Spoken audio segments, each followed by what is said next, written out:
What is up, guys? This is Max Cov 4, and today I have a treat for y'all. We'll be doing an anti-tank gun guide for Germany. Alright, so you're going to be able to switch to whichever AT gun you want down in the description, so make sure you guys use little bookmarks for that. First off, we have the 2.8 centimeter Panzer or SPZB-41. Alright, this bad boy has a range of 160 meters. It's like the cheapest anti-tank gun or rifle you can get, really. So it's classified as a heavy anti-tank rifle. It has armor piercing or APCR, and then it also has high explosive, which has the same range of its our APCR.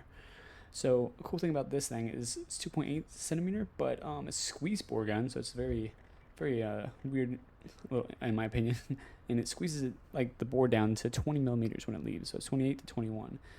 So this max range is going to be able to penetrate 40 millimeters, which is not a ton, but early war it can be pretty useful.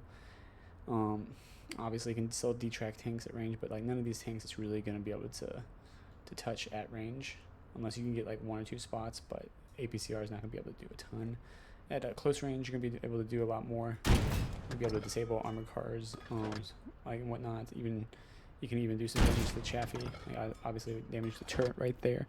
So it can be an effective gun, and it's very high reloading, as you can see. You get quite a bit of rounds out really quickly. So it can be good in urban situations, which is where I recommend using it the most. It was actually produced from 1940 to 43. About 2,700 of them were built, so not that many. And it was stopped because the tungsten, the APCR that I was using, it was pretty expensive to make, so they just kind of stopped that, and it's kind of a small weapon. Next we have the FlaK 36, 3.7 centimeter, and the cool thing about this thing, it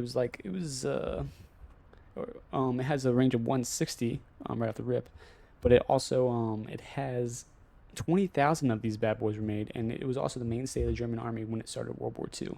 This is a go-to anti-tank gun, excuse me. So it has a maximum range. At max range, it has a armor piercing of 29, APCR at 21, and then it has 110 meters range with its late war version, which includes this heat round. Only have 3, and only has a range of 110 meters, but it can pierce through pretty much anything. So as you can see, T-34 is going to be no problem with this round. Pretty awesome. Which when you switch to your normal round, you're going to struggle to penetrate even at this range, which is pretty crazy. Versus your light tanks at close range, it's not going to have as much trouble, but like BT7s, it can get through. Chaffee is you're gonna have to find a good spot. Armored cars, Hellcat, Jeeps, even Stuart turrets, you're not gonna have that much problems with, and most light vehicles. But at range, it's really gonna struggle, and versus anything more than a light tank, you're gonna struggle. FlaK 36, really only good for early war, and it's gonna struggle a lot versus once you put to the mid war. Wouldn't recommend getting it too much. It is a fast firing, but versus like T-34s, you're just gonna be bouncing, and it's not effective. It can be good for urban as well, since this has that high explosive anti-tank little rocket that can penetrate pretty much. 180 millimeters armor, pretty much any tank in the game, but you have to be close, and you only have 3, so you gotta be careful. This was produced from 1933 to 43 until it was outclassed by these other AT guns we're gonna talk about. So the 4.7 centimeter FlaK, this actually was a Czech tank. It's the same tank gun that the Panzer 1 has. It has a maximum effective range of 170, just a little bit longer range. Not sure exactly how many of these were produced, but it's got to be at least several hundred, because at least 200 Panzer Jaegers were made. Has a maximum armor piercing of 48. Includes a high explosive, and high explosive is only 160. But as you can see, it's not going to struggle versus your BT7s, SU-76s. Even the T-50 can penetrate it at closer ranges. At further ranges, it's going to struggle versus pretty much every medium tank, as you can see. You can't aim with a gun, I guess, but only really effective for the early war. So early war, this is not bad, but towards mid and late war, once again, just like the FlaK 36, it's got a little longer range, but it's not going to be great for taking down tanks, right? Moving on to the 5 centimeter FlaK 38. So this is really what started replacing the FlaK 36, and this actually was used until the end of the war. So this thing's going to have armor piercing, APCR, and heat in the later versions. All right, so AP is 56 millimeters. APCR is going to be 60 at max range, which is, let's see, 180. HE is only 160. So 56 for AP, 60 for APCR, and 180 for your heat, which is only going to be a range of 120. So this thing, as you can see, close range T34s aren't going to be a problem as long as you can score that proper hit. There you go. It's going to be messing up the turret right there. Then moving on to these other tanks. All right, so like the M3 Lee, this thing's going to be able to penetrate the M3 Lee pretty effectively. That one, I think, it just flung a track. Shermans, you're going to have to be a little bit more selective where you aim. And then T-34s, you just have to hit certain parts on the turret. KV-1s are going to be pretty much a little bit invulnerable unless they get closer and you get a side shot. But T-34 is starting to become threatened by this, at least in the turret. The main front armor is still not very vulnerable to these, even with your APCR. Even with your APCR, it's still going to be struggling. But once you get your heat, if you can get them in range with heat, this thing can obliterate pretty much any tank. It's very similar to the FlaK 36, where it only carries 3 of them, though, so definitely not going to be your mainstay.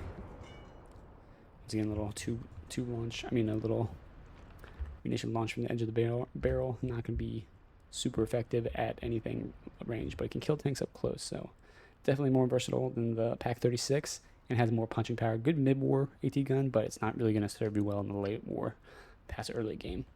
Next, we have the good old 7.5 centimeter FlaK 97 /38. So this thing is kind of a combo. It's got a French 75 millimeter. It's got a Swiss muzzle brake, and then it's got on the FlaK 38 carriage, just like this one. This thing only shoots heat and high explosives. So cool thing about it is its range is 170, but its HE's range is 180. But as you can see, it has awesome penetration. See, it can get about 115, looks like. All right, T-34. So it's not going to be the most accurate at range, but if you can score, once you score some hits, then you're going to do some serious damage. Like this T-34 1943 is pretty messed up, and this tank is same thing. Sherman is going to be pretty messed up. Heat rounds are very effective, and the armor slope doesn't really help it. It penetrates the amount of armor regardless of slope or not. So it's 45 millimeters angled, then it's still going to hit 45 millimeters. So very effective at closer maps and maps you can sneak AT guns in on. On this one, I probably wouldn't be using it just because the range isn't the best, but it can be effective late war, and it's definitely effective mid-war. Is produced from 42 to 43, about 3,700 of these were produced. Forget about this one, 9,500 of these were produced. So this is pretty produced AT guns. This one's just utilizing the French captured ones. All right, moving on to the workhorse of the German army. So this thing is the PaK 40. I'm sure everybody's heard of this or seen this in pictures, especially if you're any sort of World War II nerd. So it has a range of 200, which is pretty significant when it comes around in the mid-war. And then it also has 106 penetration at that range, 123 with APCR, and then it also has heat, which only has like 87 millimeters penetration, and it's only a range of 170, just like the FlaK 97. But as you can see, this tank is really what bridges the gap. You're going to be able to start threatening T-34s. See, here we go, not a max range, but T-34 at 160 range. You're going to be able to just punch right through that turret, even pretty much every medium tank that you're going to encounter. Sherman's pierce right through, Leap, pierce right through. Even the Pershing will have its weak points. Have to be a little bit more specific when finding them, but you can find weak points. You can even get oh my god, you can even get to the front armor of the T-34. As you can see, cooked off the whole thing. Very effective AT gun. You can take out all these medium tanks, and it's going to start threatening these heavier tanks. As you tank destroyers that don't have that good of armor, IS-2 and Pershing is the only thing it's really going to struggle against. So it's a very effective AT gun. I would highly recommend using this. Make sure you have a cart with it so you can move it. But very, very nice AT weapon. Next, we're going to move on to the FlaK 18. This is just the early version of the 88. Has a range of 210. Pretty awesome range. It's got penetration of 99 millimeters at max range, and then once we get to the other version, it's going to have penetration of 114. Right. So obviously, this thing is early war, but it can still penetrate through a lot of these things. Even the Pershing has places that can be threatened by the 88. Very similar gun to what the Tiger uses. Tiger has a little bit better munitions, but it can actually threaten these heavy tanks if you get a good hit. Like, as you can see, this Pershing up close. Let's see if we can't find a place. Actually, I don't know if we can penetrate this, but we can definitely penetrate the lead. So this thing is a very good one to take early war. You can take out pretty much anything early war, including KVs. The KV series, T-34 series, is going to be no problem for this thing. Just make sure you have a truck nearby so you can move it. Has a 210 for the HE as well. And then moving on to the FlaK 36. Now this one just got a little bit better munitions, being able to penetrate through 114. Now this is going to be able to threaten these other tanks a lot more. And it's going to be able to have the same range though.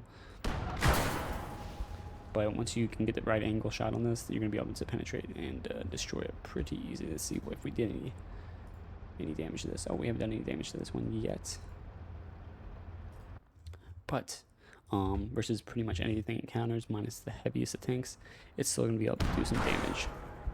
Only heavy tanks going to be able to balance it. All mediums are just going to get obliterated, especially since it has 210 range. It'll be outranging Shermans by 20 meters, unless there's a long barrel, and then outranging most T-34s by 10 meters as well, or 10 or 20.